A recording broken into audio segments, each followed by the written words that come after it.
Today we will be testing out GPT-5.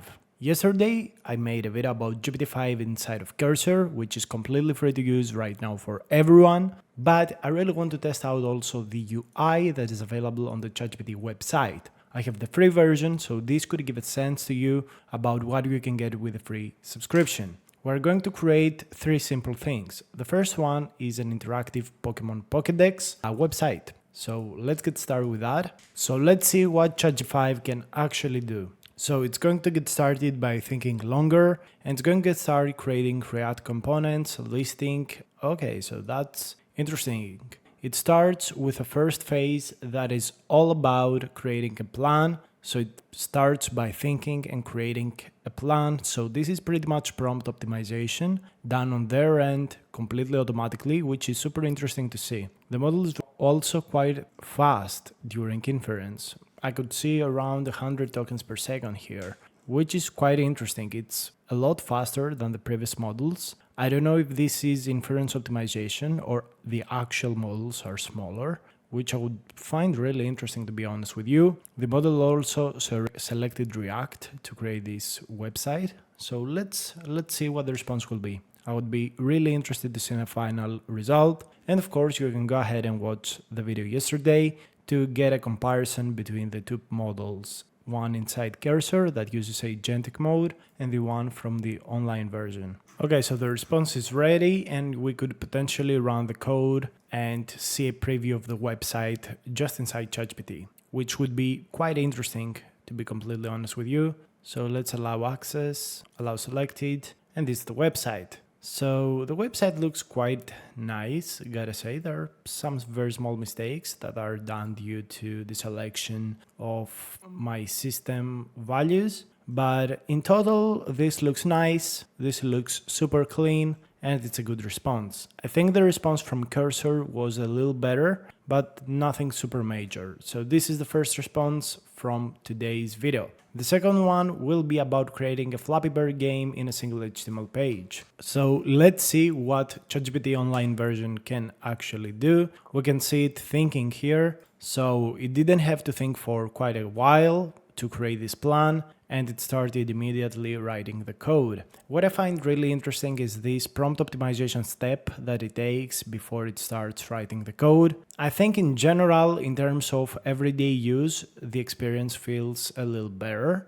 I also could see the improvement of the model compared to the past, and I can see that it's a little bit better than what we previously would have expected. So yeah, this is the game. The game is not it's not even close to what Cursor has outputted. This is actually very bad, which is quite interesting. I actually believe that this version is the non-thinking version of the model, or a very minimal version. So this response is quite worse than the one Cursor gave in the past. So I'm going to select the think longer option, and I'm going to create a chess game. So we're going to create a chess game with GTA characters as pawns. So let's see if it can actually think and create a high quality game with GTA characters as pawns. This is a new prompt that I want to get started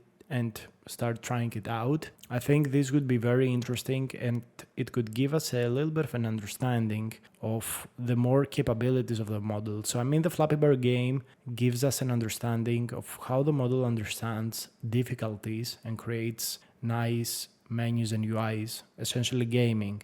But creating chess is a lot more complicated. So I think that's a nice prompt that I wanted to add. And of course, we already have this Pokemon Pokedex to see web development and UI design. So let's give this a look. Let's give this a try. So let's click new game, and there is a bug. So I'm going to ask it to fix the bug. So I don't have any idea what this bug is about. So let's check it out. Chest not defined. So this is a very basic bug that has just happened, which is a little bearish, not very positive in my opinion about the model. A lot of people have been bashing GPT-5, have been saying that it is a lot worse than the actual previous models. In some benchmarks, it's literally topping the charts. In other benchmarks, it's doing a very bad job, which is really, really strange. So probably we're using the version of GPT-5 low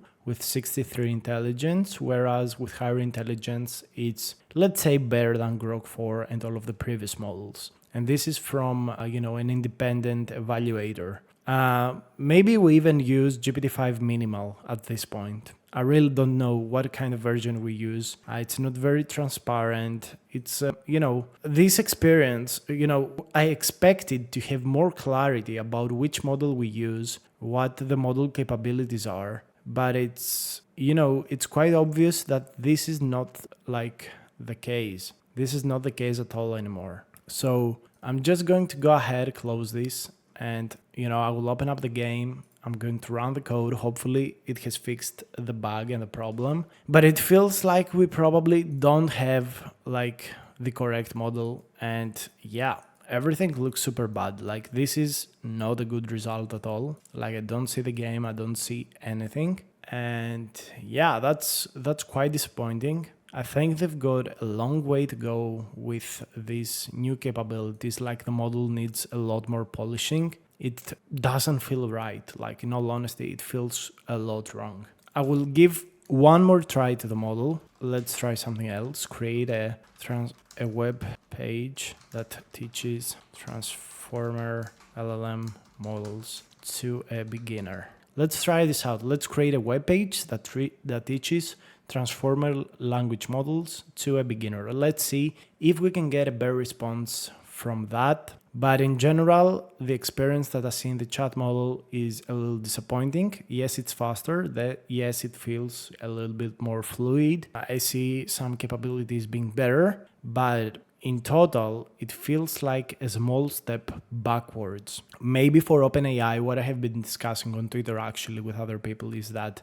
maybe for OpenAI, this is very important because they can cut their costs and turn their whole business to be quite profitable from API and subscriptions, and also serve a lot more customers than they could in the past. However, for the everyday user, this is a significant step backwards because you have less limits. The model is not really 100%, as robust as you would expect. So maybe for the everyday user or a power user, this feels backwards, but for OpenAI, it could allow them to be a lot more sustainable. So this is the website. I'm not very, I like this, that you can tune these values. This is quite novel. I also love how it has loads of information to give you loads of stuff about transformers. But yeah, made for beginners, like this should not be here. They need software developers to fix their UI here. Preview. Also the UI, I really like the curves, the colors, everything's great. Everything's fine, no problem at all.